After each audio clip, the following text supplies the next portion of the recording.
This is a once in a lifetime inflation. This is a once in a lifetime. And then you start beating that horn. 63% of millennials and 54% of Gen Xers are more likely to put part of their portfolio in an annuity or other guaranteed income solution. We got people that have never considered it with a lot of assets that are now like, wait a second. Are you seeing your advisors adjusting to AI? I mean, is this the time to embrace it completely? Are they embracing it? I would say with less resistance. And within seconds, it's telling them exactly what questions these individuals out there are looking for in a financial advisor. I see the same opportunity with some of the top firms that we work with. And what they're really looking at is, how do I get more efficient with getting my brand online? And also, how do I get people to stay on my website? And right now, I think that's the mad dash. If you're an advisor, you have to start. Systems work, people fail. Welcome to InsureMark's Advisor Mentorship Podcast with Vice President Jeremy Hauser. As we head toward the middle of the year, Jeremy Hauser, I do marvel again at the speed of time and how it challenges us to accomplish our goals. So how have you and your advisors been doing on that front? You know, you set goals, and the interesting part with goals is they're meant to be succeeded or under-delivered on. So I think right now, so far this year, it's been a little rocky start. So for the listeners and those that are in the fixed index annuity space, we're actually coming out the gate a little slow within this year. But I think a lot of that has to do with the fact that the last 2 to 3 years, our industry has just substantially grew. I mean, well north of double digits every single year.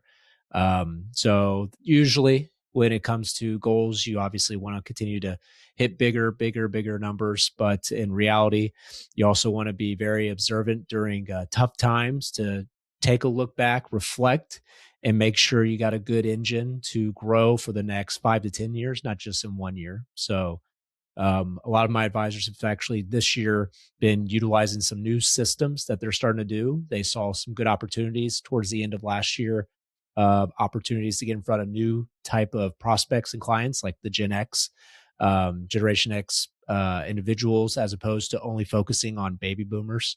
So they've been busy for needless to say, putting together systems. But this year, especially on the, if you're just looking at the raw numbers, it's been a challenging year, but I think the effort's surely there, and really getting in the right mindset. Some of those individuals are up for the challenge to maybe rev back up here throughout the rest of the year. You did have high hopes for 2026, though. Hey, we still got high hopes. I mean, I'm not, it's not 1 quarter of downward trends. It'll be interesting to see, because as we sit and record today, I don't know exactly what the numbers were for first quarter. I do know that, I mean, the team that we've aligned ourselves with and the group of advisors that I work with, I mean, if they're essentially flat or down, then there's probably a bigger story out there. So it'll be interesting to see how that shakes up for just the industry itself. And that's only on the annuity side, because I'm sure we're still grabbing. There's a lot of assets that are being still brought on board and other things.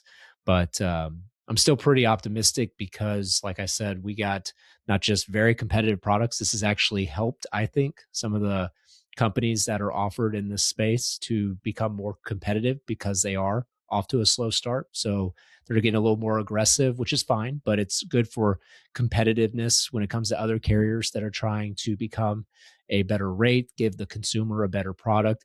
It only helps an advisor. So it's really about getting your communication out there and hopefully attracting the right people with the right message, right time, but also you're putting them in long-term products that are able to generate some good opportunity for upside with no downside risk. So not too concerned about the first quarter, although it's something you got to be aware of. But I think we got 3 more quarters, and who knows? I've seen substantial growth in the last 2 years, so who knows what ends up coming from the next couple quarters.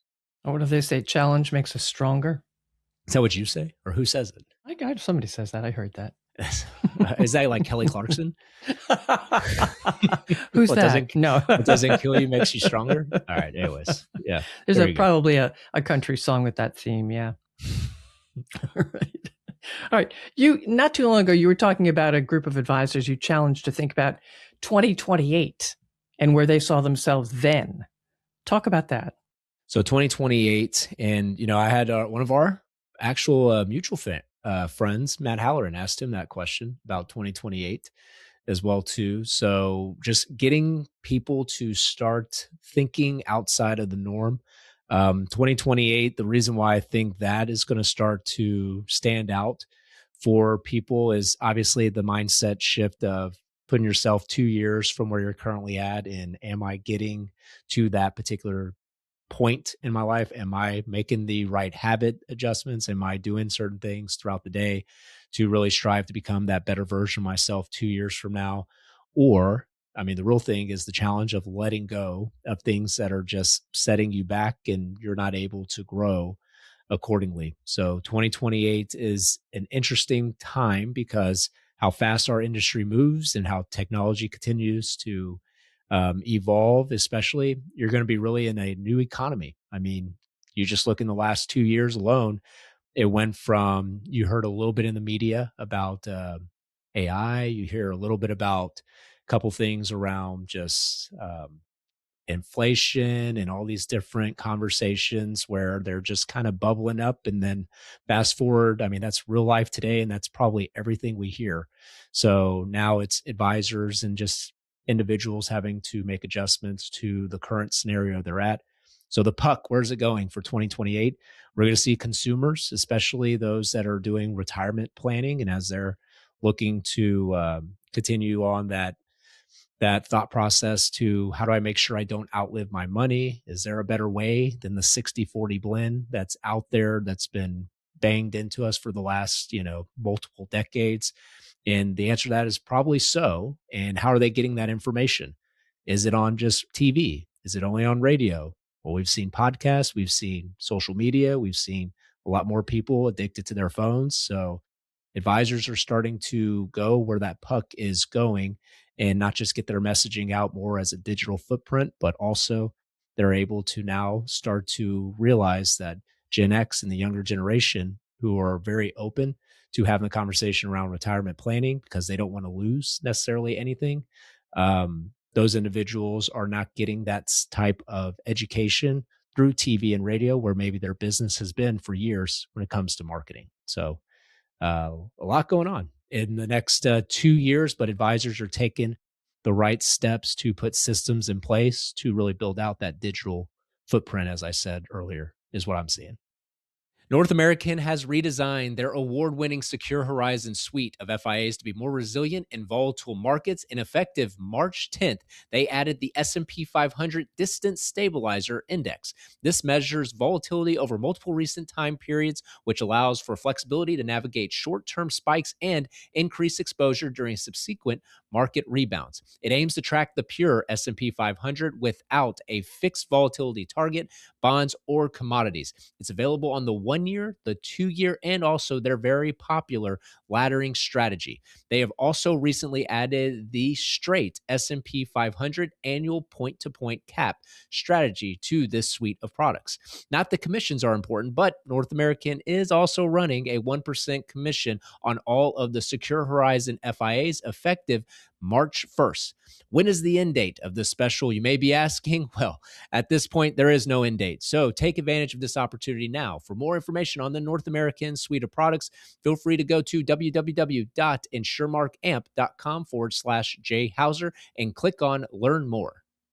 Are you seeing your advisors adjusting to AI? Are some still pushing back? Are some embracing it? Is this the time to embrace it completely? Is there still more growth before you should?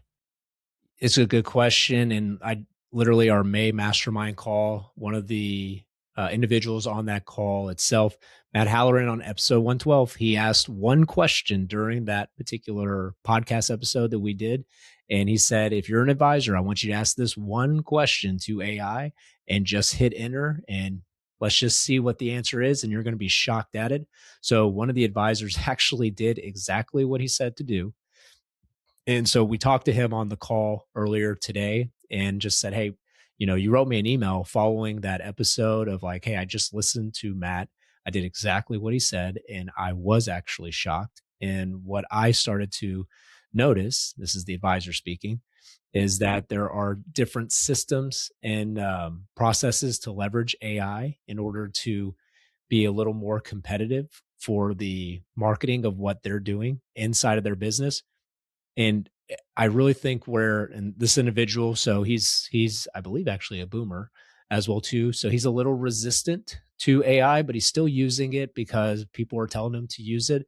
But I think this was a light bulb moment where he realized, so I'm going to really push the envelope here. So it started kind of having the conversation of, based off this answer. So if my ideal target market are divorcees and widowers and single women, what are they Googling or what are they searching for when it comes to financial planning? And within seconds, it's telling them exactly what questions these individuals out there are looking for in a financial advisor. He's like, this is interesting. And so the next step is, okay, well, if I were to put a plan together to communicate to these individuals, what's the best way that I should have a conversation, or what type of info should I have out there for them to be interested in a firm like ours? Push enter. There's the whole answer.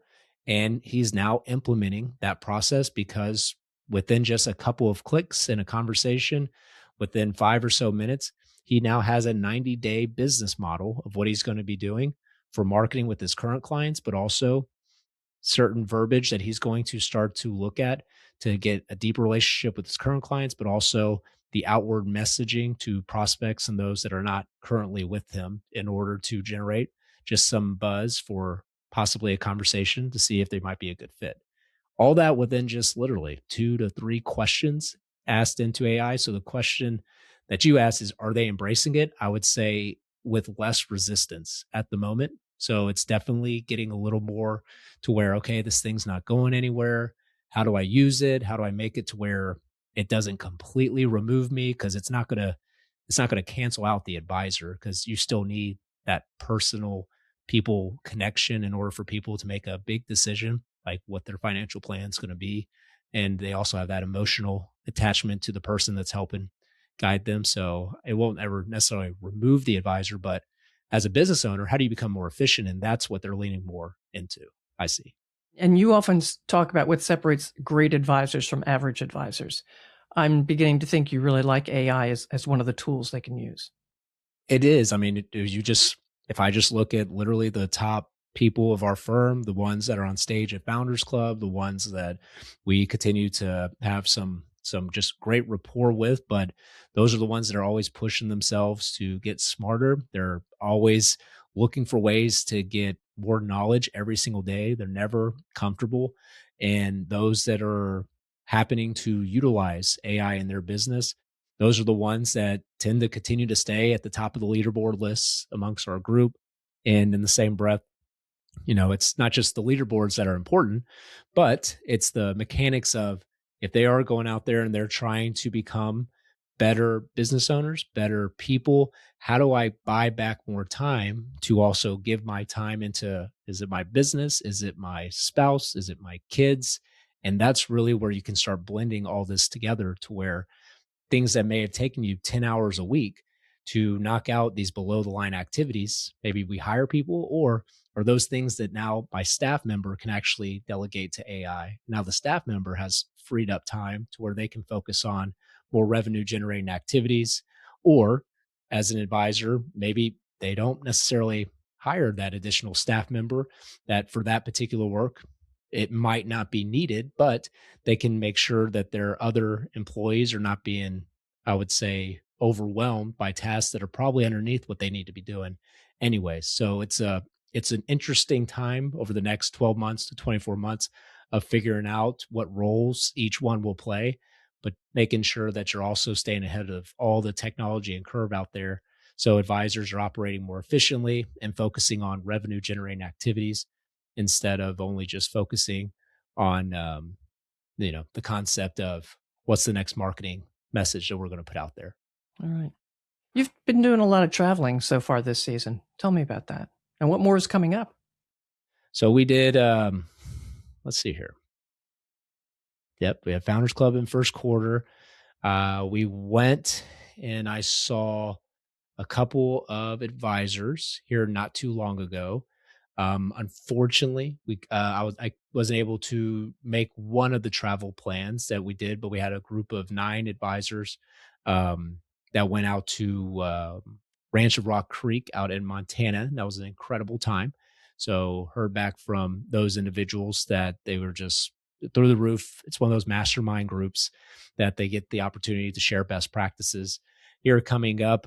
So we got couple things. We got one in August I'm pretty excited about. It's called AMP Apex. So we're going to have a small, intimate group, my monthly mastermind group. We're going to be traveling to Boston. So that'll be fun, where we'll have some good experiences built in, but those advisors are going to be able to, once again, share some best practices, have some interesting experience. I don't want to share any information yet. It's going to be some surprises. Although, if this was my wife, so she's the one that would like read the last chapter of the book to see if she wants to read the whole book. Yes. I'm one where, no, I like surprises. I like to be surprised. So even if my advisors aren't that way, well, too bad. I'm going to surprise them. There's going to be some good seafood, I'll bet, right? I've never been to, well, obviously you're up there. How often do you go to Boston or? I haven't been to Boston in a while, but there was a short time there where I was going up every week for work. It's a great city. Don't drive there though. Do not drive there. So far, it looks like where we're staying is going to be a good central location. Every place we're going, we're not having to drive too much. Although for the nighttime and different places we're going to go, it seems like they have great food. So, what was your favorite restaurant, or what's like a must-have to eat there? Seafood. Seafood is the best. Okay. And you've got little places you go, some great ethnic Indian, Thai little places. Look for the hole in the wall. Okay. Best in class service equals more FIA efficiency and greater profitability. Are you frustrated with the antiquated service approach of most insurance companies? You leverage today's modern technology. Why shouldn't your insurance partners do the same? Aspida is a technology company that specializes in insurance, specifically fixed indexed annuities. They issue policies quickly, seeing some issued as fast as 5 seconds. True story. Provide robust data and reporting capabilities for you and your clients, and maintain a singular focus of making business simple and efficient for you. They also announced their recent ability to gain exposure to the reliability of U.S. equity, along with the growth potential of the world's most recognized cryptocurrency, Bitcoin, through the BlackRock U.S. Equity Bitcoin Balance Risk Index. If you're looking for a more efficient approach to your annuity business and a tech-forward index option with no risk inside of the Synergy Choice FIA series, check out Aspida today. Here's the problem most financial advisors don't realize. If you specialize in annuities or IULs, your prospects are comparing you to everyone else, and online, you look exactly the same. No authority signals, no media presence, no differentiation. That's why authority marketing strategist Mike Saunders created Advisor Authority AI, trained on his Amazon best-selling book, Authority Domination. In just 15 minutes, it builds a personalized authority positioning blueprint, showing you exactly how to stand out and become the category of one. Stop being compared, start being chosen. Get your blueprint today at www.authoritytrustgap.com, or also learn more about his full done-for-you authority positioning package Mike provides for our advisors at www.authoritypositioningcoach.com/InsureMark. We're going to be pretty busy here over the summer. We also are traveling a little bit for work as well, so that'll be fun. Spring. By the time this airs, I think we're approaching summer, so we'll probably do some form of travel with the kiddos. So we're going to go somewhere over the summer. It's just been a busy first quarter, and I think for the most part, I want to say maybe even there was just so much information of just sharing, and you go back to like 2020. So I'm going to take everybody back to like the worst time of the world. So back when we were, 2 weeks for the spread or whatever. So in the summer, so as we're leading into that, and then all of a sudden you fast forward, and people were having to learn that new muscle of doing interviews, and actually, or not interviews, but more so appointments with prospects. Grandma and grandpa were trying to figure out Zoom. You had a lot of adversity to where also business owners that never did virtual stuff were trying to do it. A lot of people just sat on the sidelines saying, no, it'll get back to normal. We'll be fine. So The reason I bring that specific time frame up is because a lot of the top performers were being innovative and they saw opportunity. So I remember specifically several people, I mean, myself included.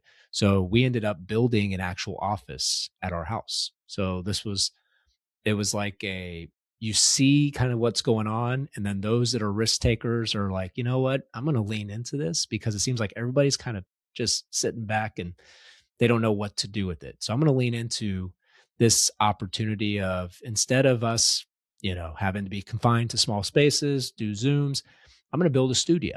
So I remember back in 2020, got with my wife. We ended up building an office. So we created a nice little studio, little background. Everything was good. We started to do the podcast. And it was like, you know what? Even if we have to go back to the office, at least when I go home, I'm going to have a nice spot to where when I do work, it's going to be comfortable doing Zooms. People see the background. And it was just more of a, hey, okay, let's see how this works. And then all of a sudden, a lot of advisors started doing the same thing. They all started adjusting their backgrounds. So this was 5 years ago. So right now, where we're currently at, I see the same opportunity with some of the top firms that we work with. And what they're really looking at is how do I get more efficient with getting my brand online? How do I start building out more of a digital footprint? Like I said at the top of the show. So how do I start to build out where when people are asking certain questions to AI, certain questions to Google, how am I going to be located? And also, how do I get people to stay on my website or stay within the content that I've created for the right type of prospects? And right now, I think that's the mad dash. If you're an advisor, you have to start building that out. And if you haven't already done so, today's a good day to start because I see this trend over the next 2 years where that's going to become even more worthy. We talked about the next 20 years, you got what, 84 trillion of wealth that's being passed on to the younger generations. Gen X, for the most part, if 80% of them don't stay with their parents' financial advisor, I did see a study that was actually literally last week that I saw this, a new opportunity for advisors, younger index annuity buyers. It states, in fact, Nationwide's latest Advisor Authority study found that 63% of millennials and 54% of Gen Xers are more likely to put part of their portfolio in an annuity or other guaranteed income solution. That's drastically higher. And what do you think made that change, that mindset change? Well, I think it has to do with a lot of this is a once in a lifetime thing that happened probably in the last 7 years. This is a once in a lifetime thing of COVID. This is a once in a lifetime inflation. This is a once in a lifetime. And then you start beating that horn, especially back if you go all the way to 2008, 2001. A lot of the people that were probably in their 20s are now in their, not even done with school. We're having to constantly deal with these drawbacks and then upticks in the market. And it's just one of those things where, okay, so if I'm kind of seeing this from afar, you also see that here as of late, does it seem like now that we're almost at 40 trillion, if we're not over 40 trillion of debt, do we see taxes possibly going up? Do we see them going down? It's trending in the direction of it's possibly going to go up. So now my dollar's worth less. Social Security is supposed to in 2033 possibly be reduced, or who knows if they're going to actually ever get to that part. So these people that are younger, I mean, I'm speaking on behalf of a millennial, it's like, you know what? I don't know. The system's kind of it's doesn't seem like it's held together too tight. So I think a lot of those individuals and seeing some of the downturn of the market and then the bounce backs, they just want some certainties in their life. It's always once in a lifetime opportunity where something bad happens, once in a lifetime. So that's at least what some of the research is showing here, which I thought that was pretty high. 63% of millennials wanting annuities. And then 54% of Gen X. But I mean, at the same time, some of the Gen Xers are now 60, 61 and mid 50s. So that may make sense, especially if they're looking for guarantees of income as well too.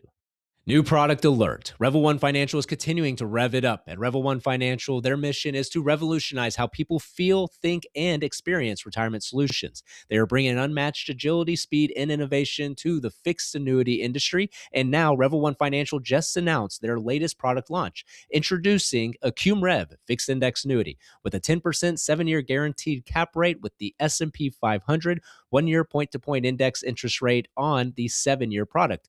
Rate subject to change at any time, but you heard that right. 10% cap on the S&P 500 guaranteed for the 7-year contract. Acume Rev also has an index lock rider with 3 ways to lock in performance. Another launch, another leap forward. That's the Revel One Financial Cheetah Spirit, built for speed, designed to deliver. I'd like to jump back to mentorship for a little bit and digital and AI. Do you think that's going to change the concept of mentorship? Hmm. I think the concept of being a mentor is going to change with AI and the growth in reliance on digital. That could be answered probably multiple ways. The one that just comes to my head here is I think regardless, people are smart. People are savvy. So I think they're still going to rely on people. They don't want to put all their chips in the basket of just giving it away to AI, give it away to technology. So I think people feed off that energy of other people. So mastermind groups and hearing from your peers and best practices, I don't see that necessarily going away at any time. If anything, that's probably going to grow stronger. If you, especially if you have a good core group of people that keep pushing you to get better every year. So mentorship, I don't think goes away. I think embracing technology, though, I think the people inside of those groups could change because some people with change, it's tough. So therefore, you may see some people that are not adapting at the speed of what they used to, and that's okay. It's nothing wrong with them not adapting, but other people, they just want to keep pushing. They don't want to get comfortable. So I think maybe necessarily the mastermind groups or the mentorship component won't go away, but maybe the people inside of those that could change. It's just like anything in life, as long as you're changing for the better and you're trying to become better and better and better. I think that's something that can be obviously there. So for AI though, what do you think? For mentorship, Mm-hmm. I agree with you. I think mentorship is all about the human aspect of it. I think AI is never going to be the mentor. Right. Yeah. And but people control that. At the end of the day, they can control. They control the use of it. They control how they use it. Mm-hmm. And I think actually taking it a step further, their mentor can help them understand to what extent they control it. People love that, but this goes back to my days of like Spark Notes. People just want to know the answers. And some people want to know how the watch works a little bit, maybe not fully, but they want to know the answer. So if you're using AI, but they want to know, hey, how did you get to that answer so fast? Let me show you how I got to that answer fast. Oh, but they're not going to, I think, like you just said, I don't see them saying, hey, let's just give away the keys and let's let them control it and let AI just continue to grow your business, and it has a mind of its own, a heart of its own, a pulse. Like I just don't see that necessarily happening. I guess it depends on the person and what their goal is for the business side. But people want to be pushed by other people. People also, at least where we sit today, who knows, in like 5 years, I could be looking back and saying, man, Jeremy, you got that one wrong. But I don't think so. But I think that people want the best and not themselves, but they also want the best of other people because then it just raises the bar for everybody, especially when you have kids, when you have grandkids. You got to leave the world in a better place. At least you feel that way for at least the younger generations itself. And so the more and more you start giving away that opportunity of, what was great in your life and meeting good people and being able to interact, that personal touch, it's hard, especially hell, I got 3 kids. That's tough for me to even think about. Someone who is in the know of AI for the most part, at least mainstream wise, but to just think to myself, my son's learning AI already at 6 years old in school, and that kind of worries me. But at the end of the day, too, He needs to know at least how to use it and it's there. But us as parents, we got to control that and don't let it Absolutely. get too out of hand in the same breath. It's probably like back when I was, I think, seventh grade, eighth grade.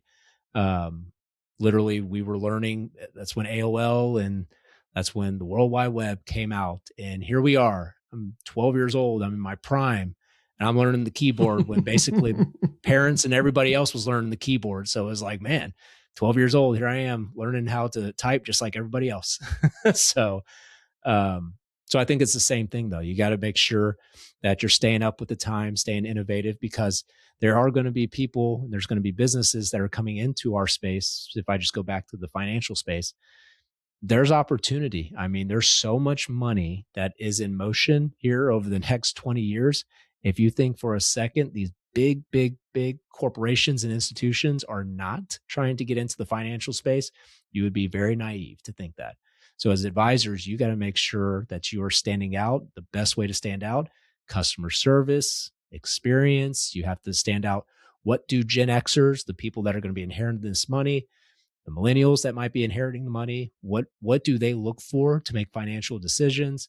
A lot of Gen Xers like communities. So you got to start building out communities for the Gen X population. So just knowing where to go to get information. And we only have 24 hours in a day. You got to have the right leaders to understand, okay, who's going to help me navigate throughout these processes with this scary, big, bad world we have and all the changes that are coming. And I would think clients would prefer a validation or a high five from a human being, their advisor, than from AI. And honestly, how often does that happen though? Think about this though. So how often do customers actually have somebody? Because I actually saw a recent, I forgot the number, but I forgot the group and I don't want to say it because I don't want to say the group, but one of the big outlets, like they raised their minimums recently to like 2 million.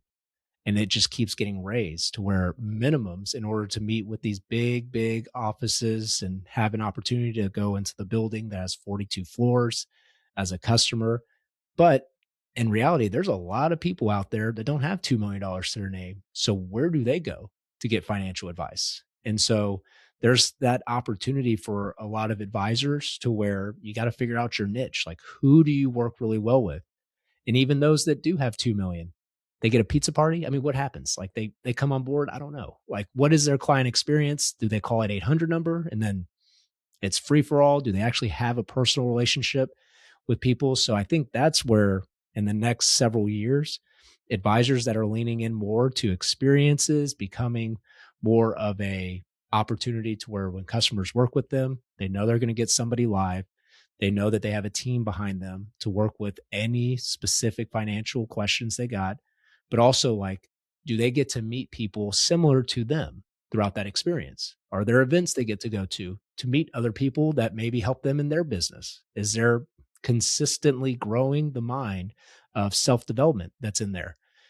A lot of these people, they're just, at the end of the day, yes, you got money, but a lot of these people are just people that want to be around and connect with individuals, not just be glued to their phone. So what does Jeremy have coming up for Jeremy? What I have for me, which one, for the show or for me? Both, whatever. Yeah. What do I have for me? So let's see here. Well, we got a couple things. I'm obviously pretty passionate. Just got off that call for the mastermind group for May. We are definitely leaning in a little harder than normal because I'm just very passionate because I see it. And especially as a millennial, I see the opportunity for those that are willing to accept the challenge to try to put themselves in positions where they are uncomfortable. And that's doing a little more video. Outside of that, for advisors, I think for me in general, let's see here. We got a little bit of travel over the summer. We're thick in it right now. I was telling you before the show, we'll see. This airs in a couple of weeks and who knows where we'll end up, but we're in 6U baseball. So we're definitely traveling, or not traveling for baseball, but we are definitely in the crunch time. And it's great. Like that's why I see just being a parent is awesome. Like I just heavily, cause I've talked to a lot of people that are younger. And if you look at like studies, like people buying a home at 40 is like literally the average age now, buying a home, getting married later on. None of it's bad or anything. It's just you're watching the trends and you're just like kind of hurts you because you're thinking to yourself, like, I mean, what life has given me in my short 38 years is getting married, having a home, having kids. Like it's so great. And it seems like the trends continue to go the opposite direction, which isn't good. But I think over the next couple of weeks and months, we'll be focusing a little bit on baseball. We got hopefully just the summers go short. I know, and you guys do a summer, right? Don't y'all do like Disney World in the summer, or when do y'all go? With luck, I'll be going in December this year. Okay. Well, don't you? No, actually, I take it back. You always go in December. No, we've gone before, but we've done it during the summer too. And how old are they again? The ones that I go with this year are 10 and 7. Oh, okay. The 10-year-old just as excited. Oh, yes. Oh, yes, yes, yes. So when does that wear off? I don't know. Hopefully never. I mean, I still get excited. Okay. Where's Mario? Isn't that the new one? Like Mario Kart? They got. I believe that's over in Universal. Okay. So that's not at Disney World? I don't think so. They did reopen Big Thunder Mountain, though, the roller coaster, which I don't do. The 10-year-old does. Grandma does not. Okay. Grandma says, "You go, I'll wait." Yeah, you gotta stay back with the 7-year-old. I get it. Yeah. It's a good excuse, isn't it?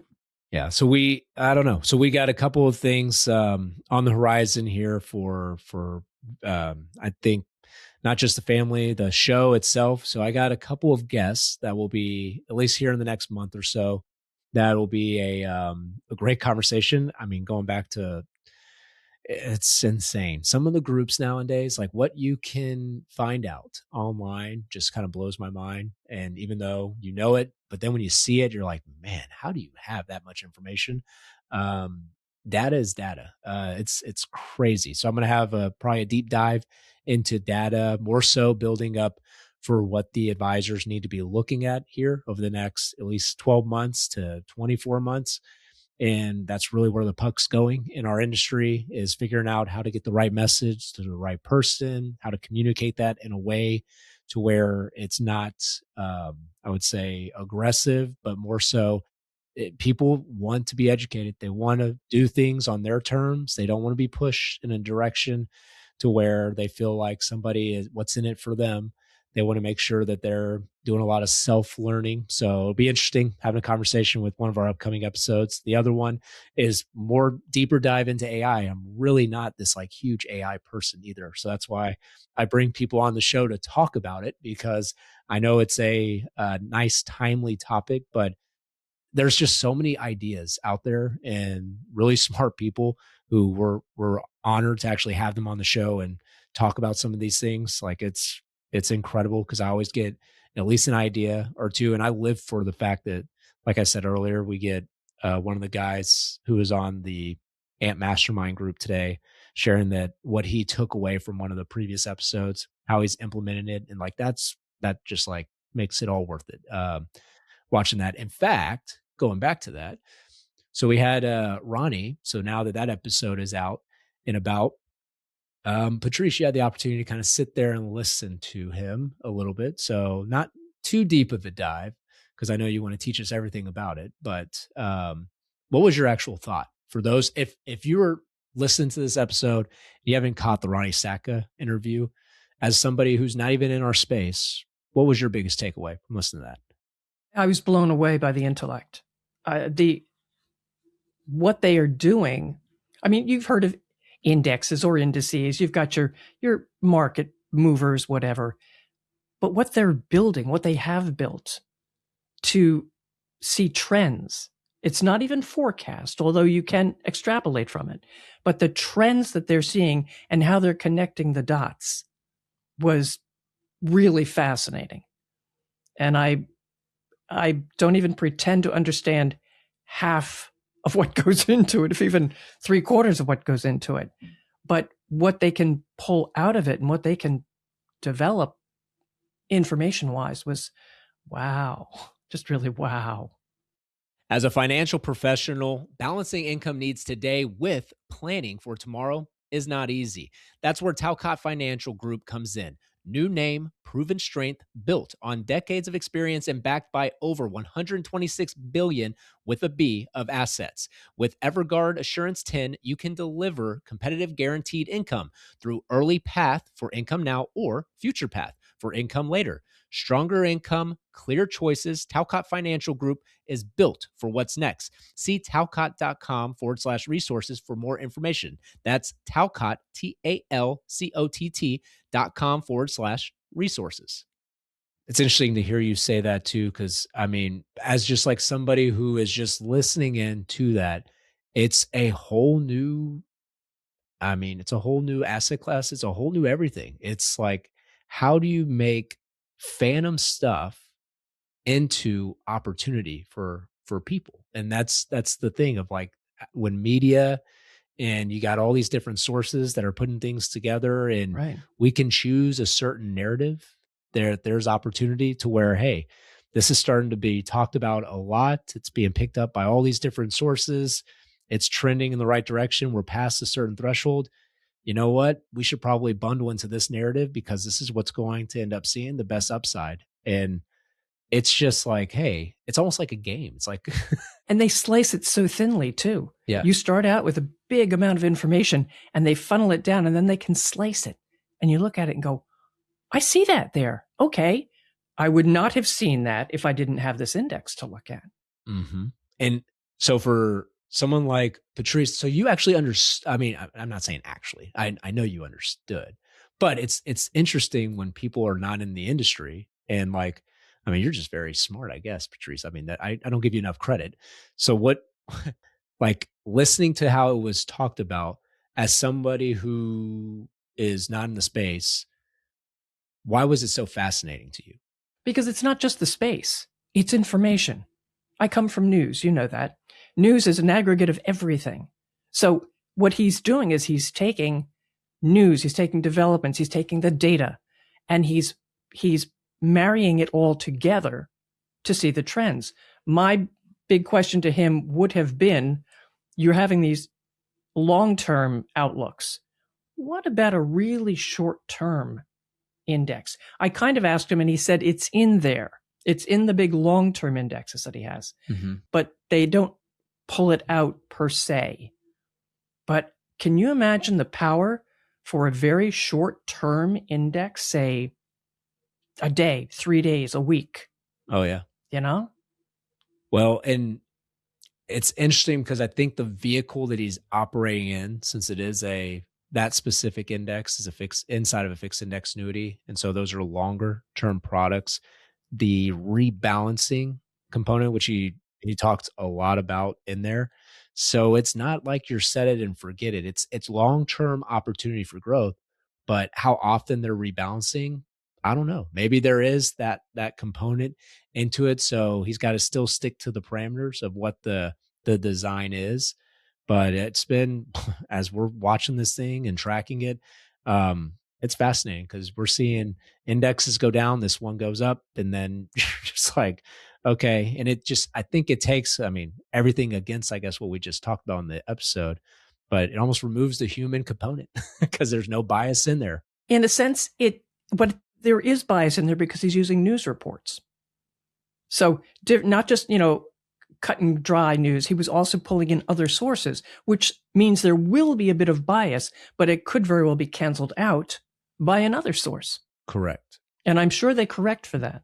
Yeah. And I think that's, so, I mean, it's a million journal, a million journal articles, and then 150,000 sources. So I know the numbers tell you at least that, I think where we're at right now and why it's such a interesting conversation. That's why for me, I was lucky to listen to it. But then the fact that him as a professor at Boston College, I'm just thinking to myself like, man, so these kids are like 18 to 22 years old getting this information from this guy. They're developing the information. They're developing the vehicle. I'm like, this is incredible. And then on top of that, I think that's where we are. Like, that's where the opportunity for people to where the world just doesn't move the same way it did 20 years ago. So it's constantly being innovative. And then when you have someone like that, who's willing to share, hey, this is what we do. This is cutting edge. This is new.